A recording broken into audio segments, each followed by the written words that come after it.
Shanti. Good afternoon, everyone. Welcome each one of you on behalf of BRAHMAKUMARIS Silicon Valley. I'm sure you all are doing well, and we might not be able to go out, but we can open our windows and meditate and engage in some positive activity like webinar and things like that. My name is Rashmi. I'll be the presenter today. We will go through how to be light and be a light. Let's start the session with a short meditation or reflection. So if you can, please sit for a few minutes, and we will just take a few moments to reflect.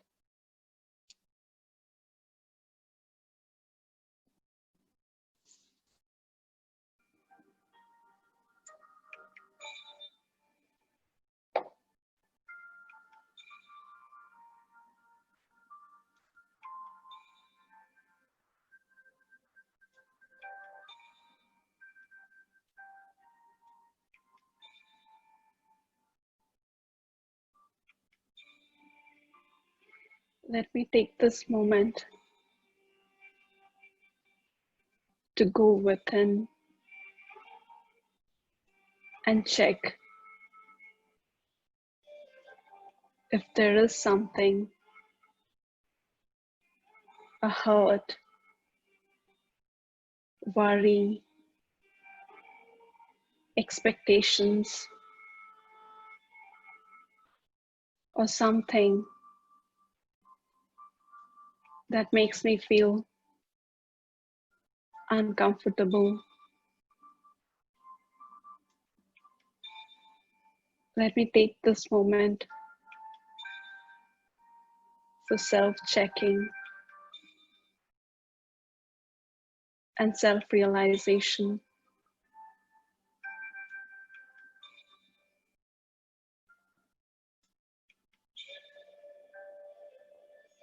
Let me also check if I can transform this package by changing my beliefs and perspective towards them.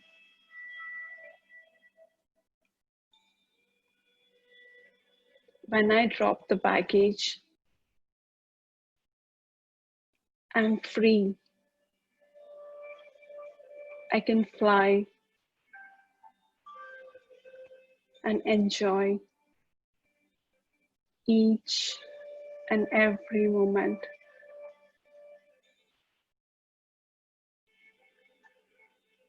And when I am sailing through life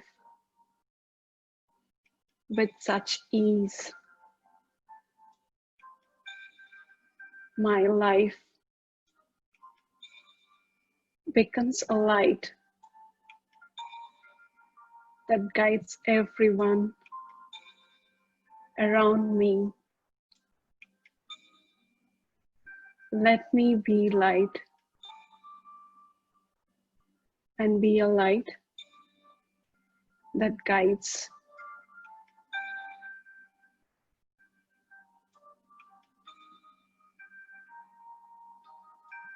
Om Shanti.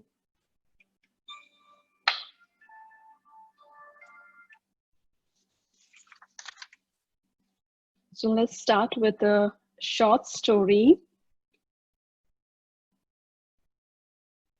of an eagle and an insect. An eagle visits an insect and invites the insect to come with him and fly and explore the sky, mountains, and different lands which are so beautiful. And the insect responds to the eagle saying, "Oh, I was free last weekend. If you had to come last week, I could come with you. I was free. But this week, I just found a little land which looks very beautiful. let me explore this land for this week. You come back next week. I will think about it. And after a week, the eagle comes again and invites the insect to come with him. But insect says that I just found this new land, which is a little bigger, and it seems to be much more better than the land that I had found last week. So give me just one more week. Let me enjoy this land for this week, and I'll come with you next week. And eagle says, okay, let me come back later. And eagle comes again after a week and asks the insect once more if he wants to come. And the insect says, oh, this land is very good, but I just found that there are a few little cracks in the land. So I can't leave the land just with these cracks without fixing them. Let me fix the crack. You come again sometime later. I will think and I'll fix this and I'll come again.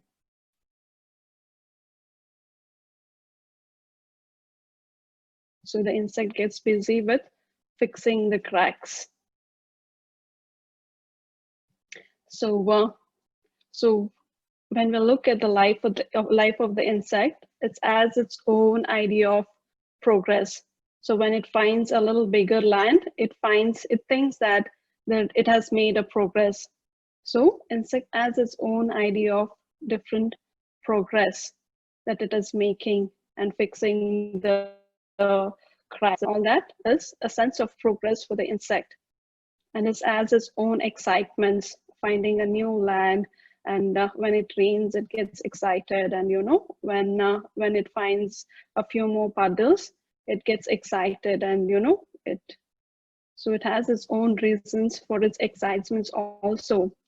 So since it is getting attached to different things, it has its own reasons to feel insecure. So when it doesn't rain and when the land is drying up, so it feels insecure, right? And it has its own idea of well-being, finding new puddles and storing things for future. So it has its own idea of well-being. So storing things and all those is a way of its well-being for the insect. And it has its own idea of right and wrong, and what is good and bad. So when we see things that are according to me and the things that I think is right, then I'm fine. But when the things that I feel is wrong, then the insects become angry, because it has its own ideas for what is good and what is bad, what is right and wrong. So insects has its own life going on there. But compared to the life of the eagle, the life of the insect is so very different. So the eagle is the bird of the sky. It enjoys. Whenever it has to come down, it comes down, it does its things, and it is free to fly back again and explore different things. So eagle owns nothing. Since it owns nothing, it is also not owned by anything. So the insect thinks it owns that land. But when we see that land is owning that insect, because it is not even ready to think about flying. But the life of the eagle is not that. It doesn't own anything, neither in the land nor in the sky, but it is free and it enjoys both. So though it doesn't own anything, it belongs to everything. It enjoys everything. It is involved both in the land and both in the sky. An eagle belongs to everything. So the life of both eagle and insects are very different. So it is not just about eagle and insect, but it is two levels of consciousness within us when we really look at it. So the lower level of consciousness is that survival consciousness, where we are living here. So when we are stuck with different positions and all that, so that is the life of the insect, where we are attached. Attachment is just itself is not a problem, but the problem really is here the life is constantly changing. So when things are changing, which means things are also uncertain. So from small atom to even the planets in the system change constantly. So change is the only thing that is constant. It is constantly changing, and which leads to uncertainty. And when we feel uncertain, we feel insecure. So that is the problem by being here in this consciousness.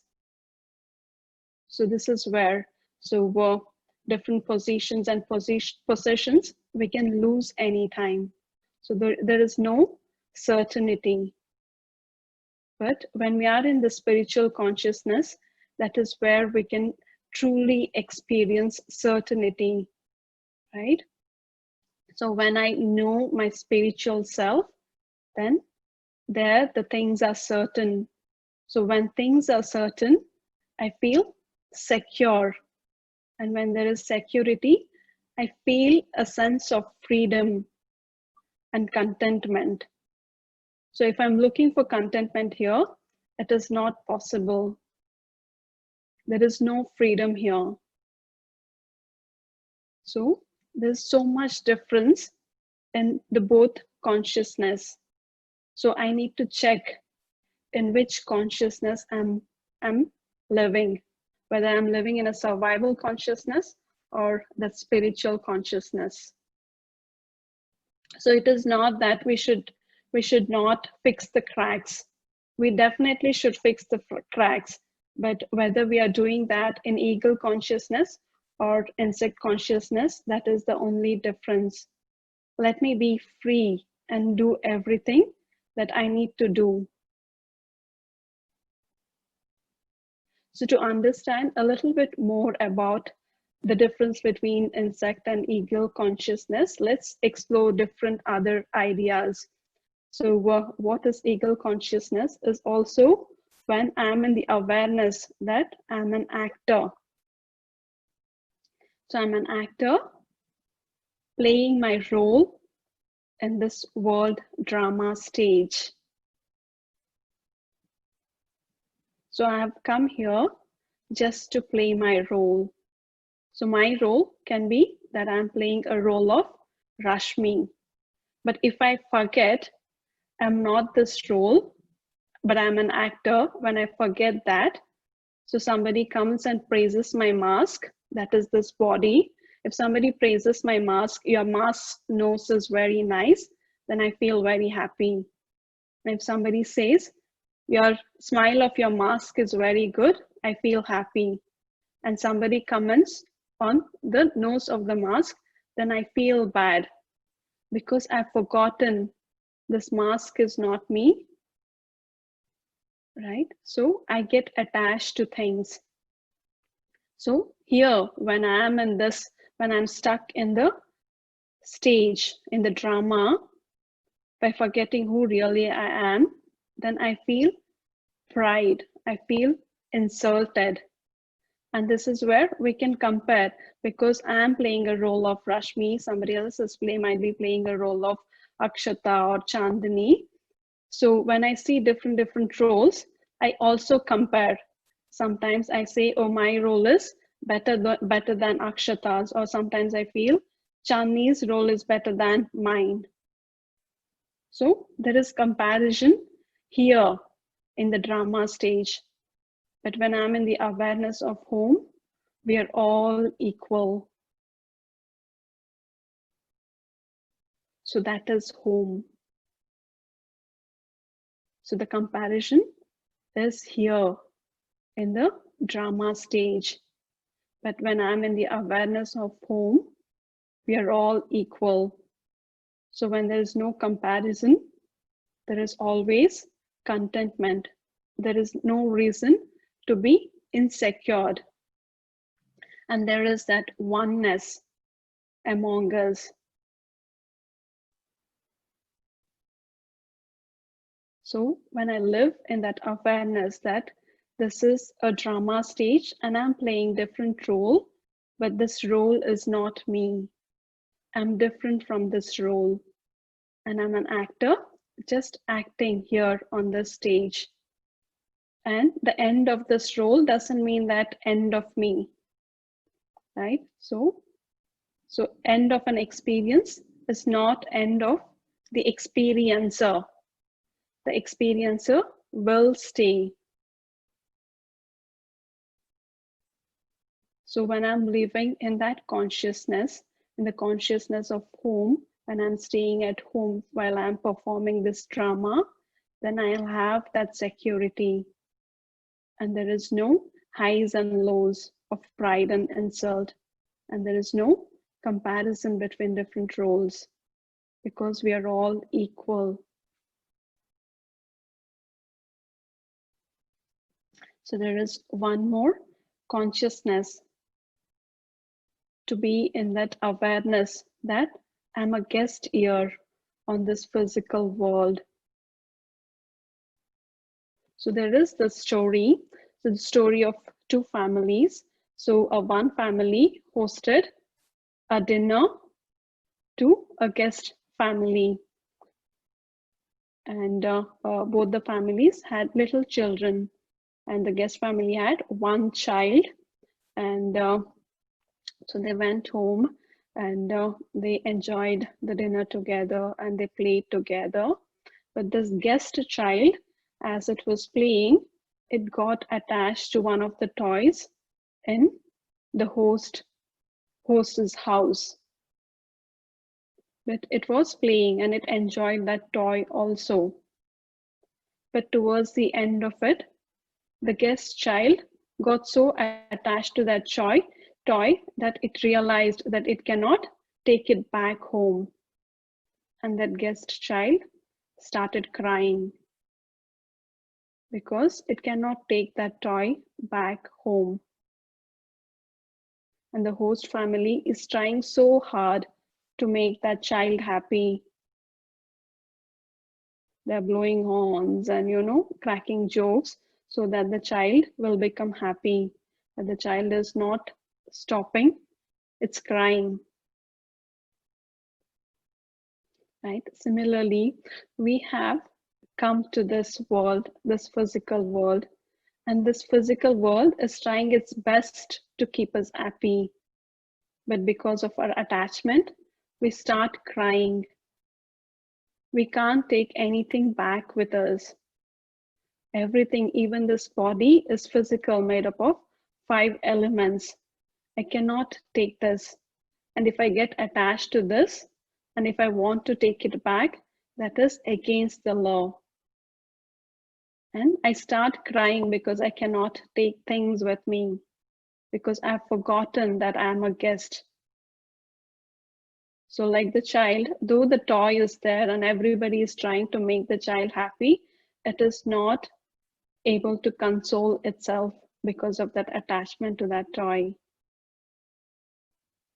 Similarly, this physical world is trying its best to keep us happy, but because of our attachment and because of our ignorance, that we've forgotten that we are just a guest here. So we start crying, we start complaining about things. But when I'm in the awareness that I'm guest, then my attitude towards everything, even towards the host, this physical world, will be very, very different. So when I remember that I'm just a guest here, then I can appreciate everything. I enjoy, right? So there is so much difference when I go to San Francisco as a tourist. So even if I go just a day, I explore so many things and I really have a good time. But when I go on work, if I'm working in San Francisco and if I'm traveling every day, I will have so many complaints about things because the awareness is very different. I've started attaching because I'm started at identifying because I need to go every day. Whenever I see a little not so good things, I start complaining. But when I'm going as a tourist, I really enjoy because I know it is so temporary. So when I'm in that awareness that I'm just a guest here, I look at everything with a wonder and appreciate everything. And I'm also so grateful to the host.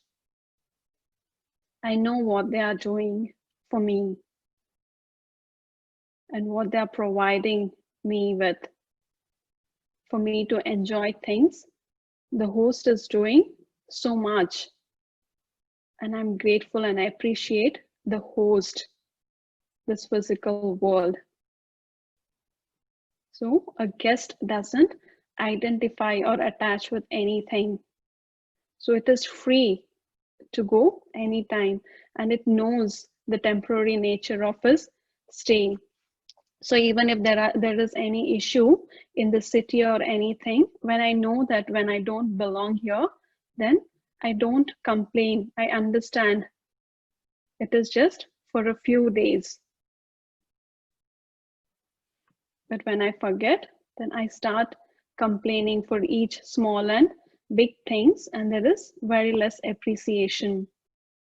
And we don't feel stuck about things, right? We know there is an exit. I can always go to a different place when I know that I don't belong here. And this is not the only place. So there is so much difference when we remember that we are just a guest here and when we forget. So we need to remember that and live in that guest consciousness. So when we are living in that guest consciousness, the relationship between us and the physical world will be so different.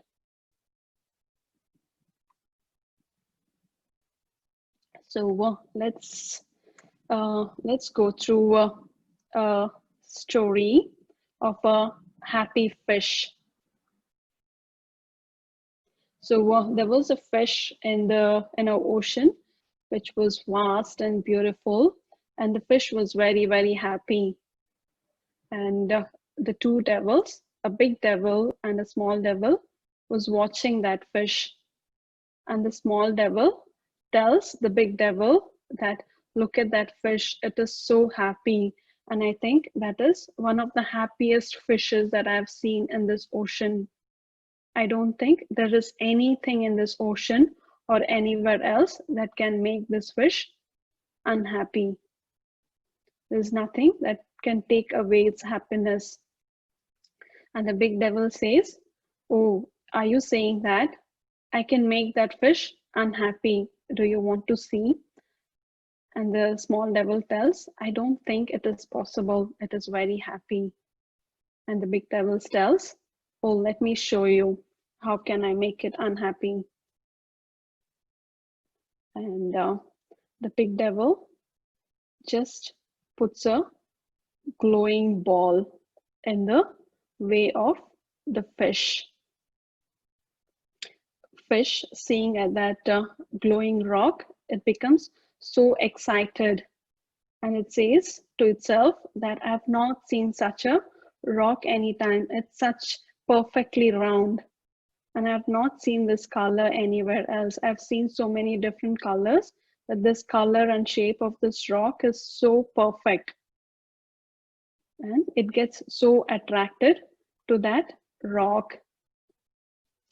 And slowly that fish started decorating that rock, puts different thick things and, starts decorating and, starts looking at it and starts appreciating how beautiful that rock is and, starts spending more time with that rock.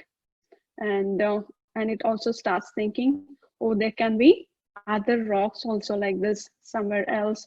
So I need to find some more rocks like this. They are very good.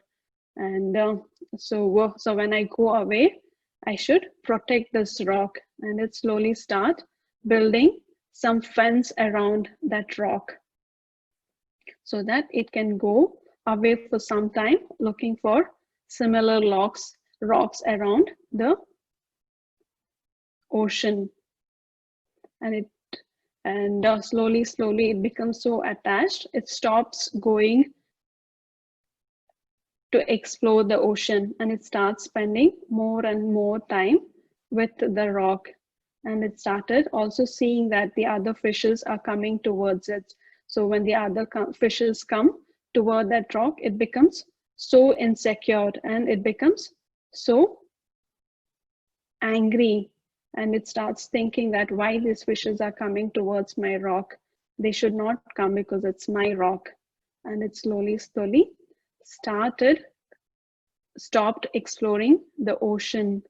The ocean was still there, and the ocean was as beautiful, but because it got attached and got attracted towards that one rock, it took away the fish's happiness. And it started becoming sad when looking at the other fishes, looking at it, and started becoming angry and started feeling insecure. So it started to think how to secure this rock. So then the big devil told the small devil, see, I told you, I can take away the happiness of the fish. So all that big devil that had to do was to just give something for it to get attached. So when we really look at that story, so it is not just the fish. We also have so many of those glowing rocks in our lives, which we get attached, and which we start protecting and spending more time and energy just to protect them and to stop enjoy. And so one of those rocks can be positions. So when we get attached to our position, so even somebody else gets a promotion or does better in their career, we get insecure. It threatens us.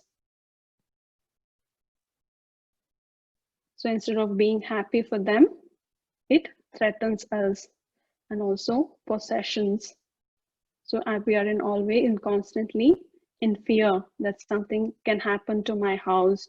The wildfire can burn my house, my car, and my different possessions.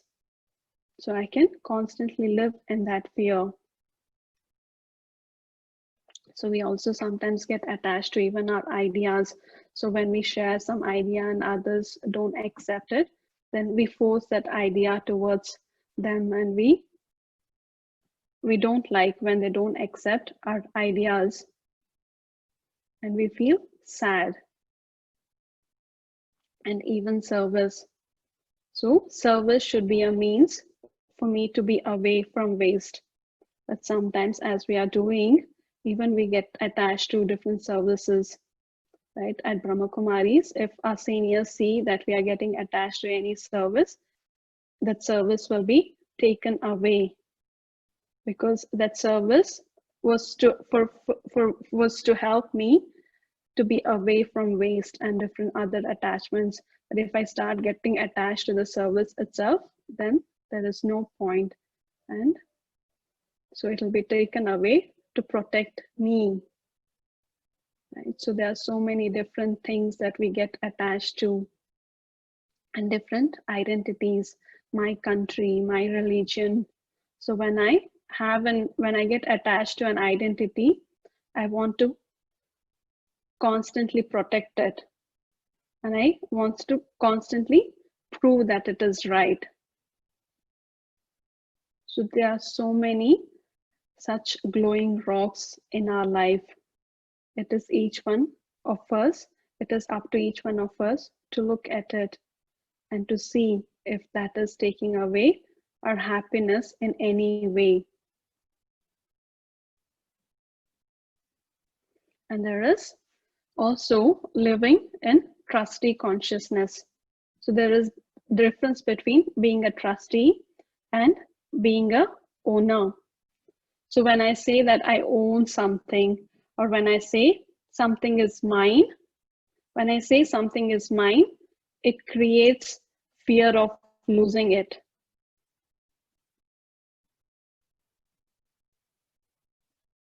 So when I have that fear, then my efficiency will not be the same to take care of what I have.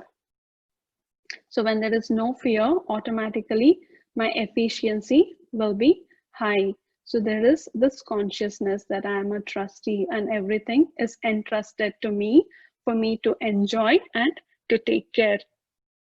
So automatically, so when there is no fear, I do everything that I'm doing with much more efficiency.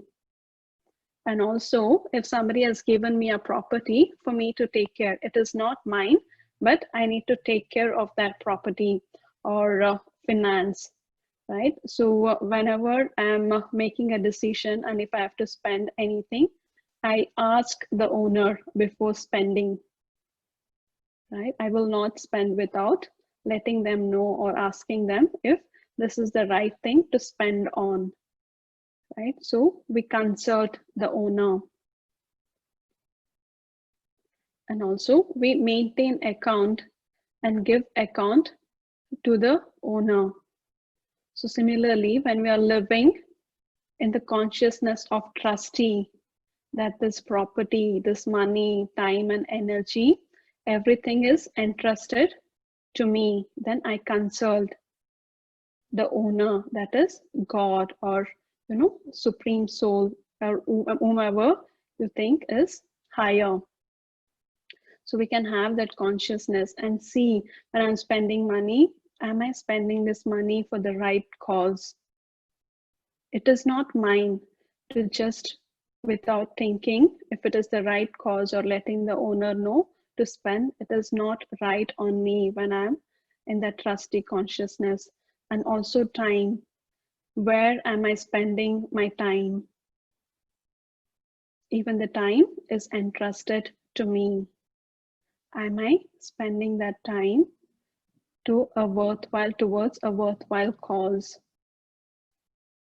And also the energy and relationships.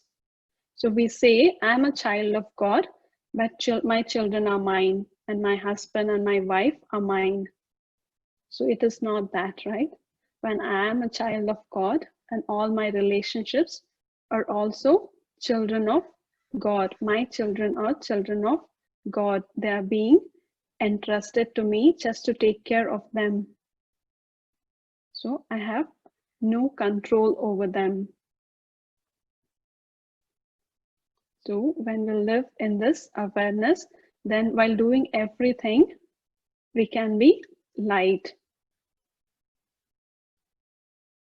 So there is a consciousness of being an instrument, whether we are living at home or doing any service outside.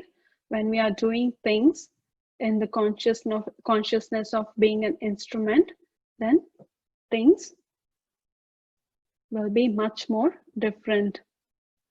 So, so what is the nature of an instrument? Even when we look at a musical instrument, that musical instrument has a sense of surrender. So it surrenders itself to the one that who plays, to the musician. So it is always available. So it is always with the player, the musician. So it has surrendered its life to the musician who will play the instrument. And the instrument doesn't have an agenda of its own. So if there is a concert, the musical instrument doesn't have an agenda of its own. The one that decides is the musician. So all that it needs to do is to be surrendered and be available. So even if we are doing any service or even doing anything, so there should be no agenda of my own and be surrendered to the Supreme Being. And when we are in the awareness of being an instrument, then it doesn't matter whether the concert went well or not, because it was just an instrument. It was up to the player how they played. So even if the audience say the concert was very, very good, it is okay, because the praise belongs to the musician, not to the instrument. Or even if the concert didn't go very well, then it also doesn't take that. So it was up to the musician who played to that. So I will be indifferent to both praise and insult, or if there are any comments from others. So, and also the nature of the instrument is, the instrument never gets tired. The musician gets tired, but the instrument will never get tired. So even a lot of times when it's a long day, and when there are a lot of things that happens throughout the day, when I feel tired, then when I remember that I'm an instrument of God to do all the service at home and outside, then I automatically become, the tiredness goes away, because I'm just an instrument, and the instrument never becomes tired. So throughout the day, if I'm doing everything being an instrument and in that consciousness, then I will not take the weight of that. Then I can stay tireless. I will not develop tiredness. I'll be able to do a lot more without being tired.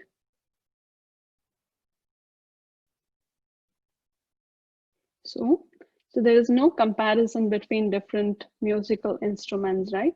Because each instrument is for different purpose. A violin or a guitar, we cannot compare those two, or a keyboard. They're all for different reasons. In the same way, I should not be comparing myself with somebody else. My purpose is different, and the other person's purpose is different. So if I am a guitar, somebody else is a keyboard. So we will be used at different times for different things.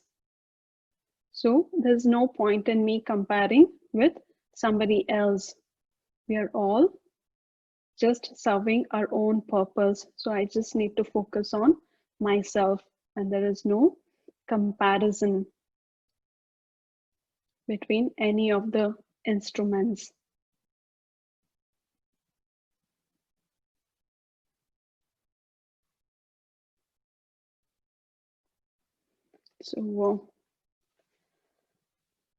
So we will end with a short story of a devoted man. So there was a man who was very devoted to his family, and he spent his whole life working hard for the family, and he built his business, and he did a lot of things. And when he became old, he was at his last moment, and he was about to leave. And his wife was with him, and looking at his wife, he asked, "Where is the son? Where is my son?"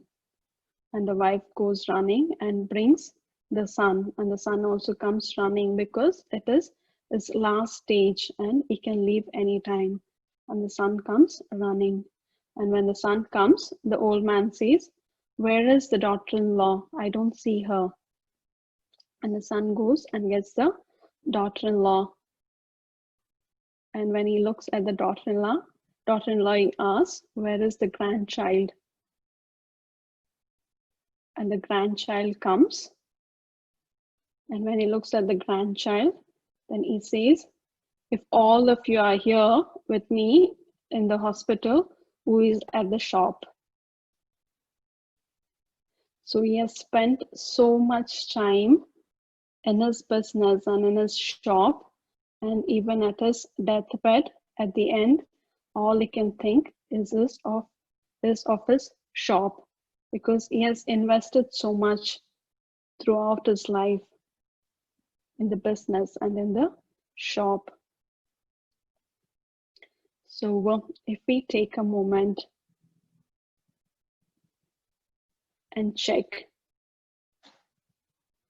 what is something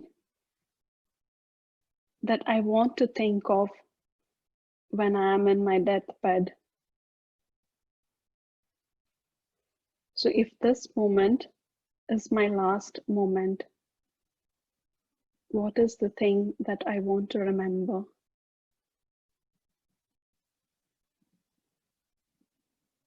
Something that I can carry forward as well. So if you can take a moment and respond in the chat window.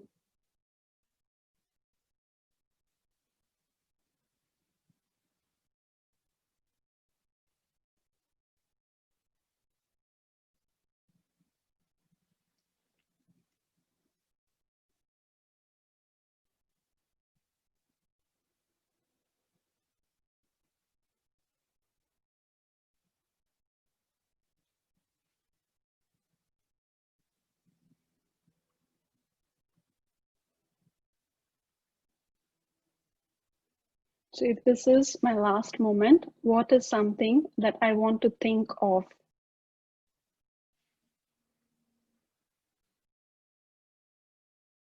So I see some answer to be with family and loved ones. And somebody says, I want to remember nothing. And some say, a lot of them say, I want to remember my creator, God.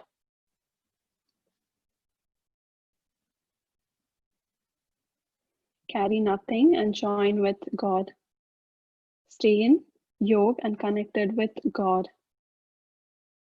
So in a lot of religions, there are so many things that is done when at the last moment to remember God so that my onward journey will be good. So if that is the thing that I want to remember at the end moment, then I need to put that first on my priority list. So nobody in the chat window has told that I wish I would have spent more time at work, or wish I had more cars, or anything like that. So it is either family, or most of it is to remember God in the last moment. So if that is the last thing that I want to remember, then I need to put that first in my priority list every day. And if I want to do something for others, to my loved ones, the greatest gift that I can give to others and to myself is to live in the consciousness of ego, so that I can be light when I'm leading my life. I'm free. I'm an actor, but I'm just playing this role here in this world drama. I'm entrusted with everything that is given to me. I have nothing to lose. I'm just entrusted to use it and to take care of it. So, living in that consciousness that I'm an eagle, or in that higher consciousness, and in the awareness of home. So that is the greatest gift that I can give to myself. And when I'm living my life that way, being light, then that will automatically give light to others. And also to let know others that they're eagles. They don't have to be trapped in physical things and in the lower consciousness. To let them know that we are eagles. That is the greatest gift that we can also give to our loved ones. So the things that we would remember at our end moment is what my so-and-so will do when I go. So if it is something that will bother us at the end, then I should make them free I should let them know that they are eagles, they're not insects.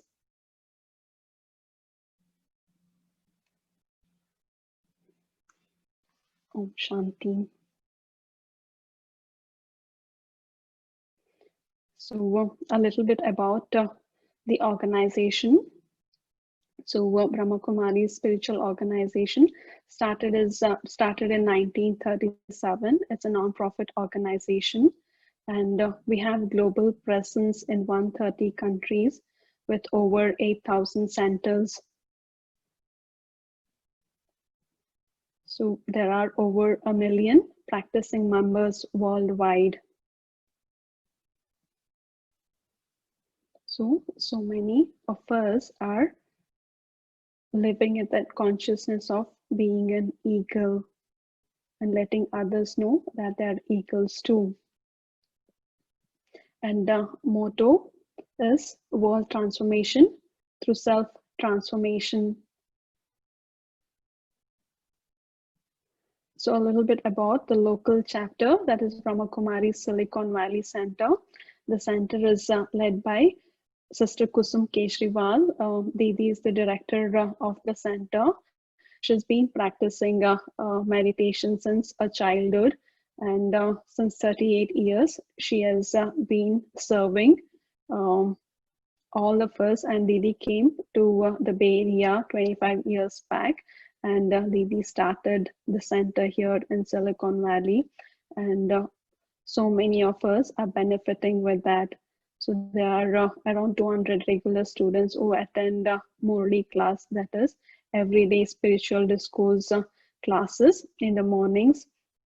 So we all join and listen and take benefit from other programs as well, like webinars and retreats that we have every month, the silent retreat, and all the things are being conducted online due to COVID now.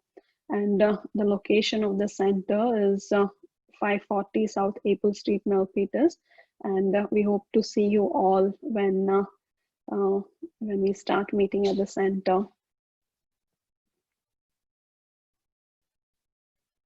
So the center offers Raj Yoga meditation courses. So we have been having in different languages these days, and we have webinars. There are different events and kids living value classes and parenting classes and retreats. Everything that is offered is free of charge. Everything that is done is free of charge, so that everybody can benefit irrespective of whether they can afford or not. So it has to reach everyone. So for that reason, everything is given free of charge. But the service is being continued because of the contributions of so many who has taken benefit and want others to take benefit, because when they see their own life changing with knowledge and with the meditation, so they would want others to also take that benefit, and then they contribute, and that's how all the services are run. So if you like to contribute, you can go to the website, and so the donation that are made are tax deductible, since it is a non-profit organization. And a few upcoming events. So we have Raj Yoga meditation courses in Hindi, English, and Gujarati, which will be starting on October 10th. So there are a few batches that are going on right now. The next batch will start on October 10th. So English will be from 6 to 7, and Hindi and Gujarati courses will happen parallelly between 10 and 11. So this is the link to register. So the upcoming webinar is the art of happy living. So we do everything to be happy, and so something to be happy and do everything, and to do things to be happy are two different things.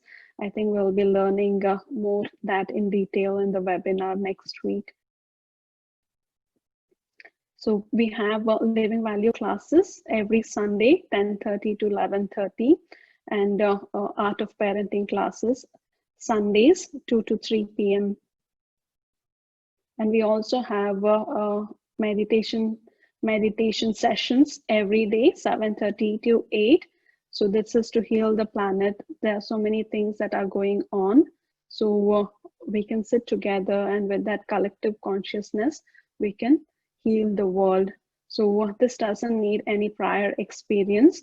So we can join, and so there will be guided meditation commentaries that will be played. So that will help us to meditate. So we can go on YouTube here to join those meditation sessions. So we can take questions if there are any.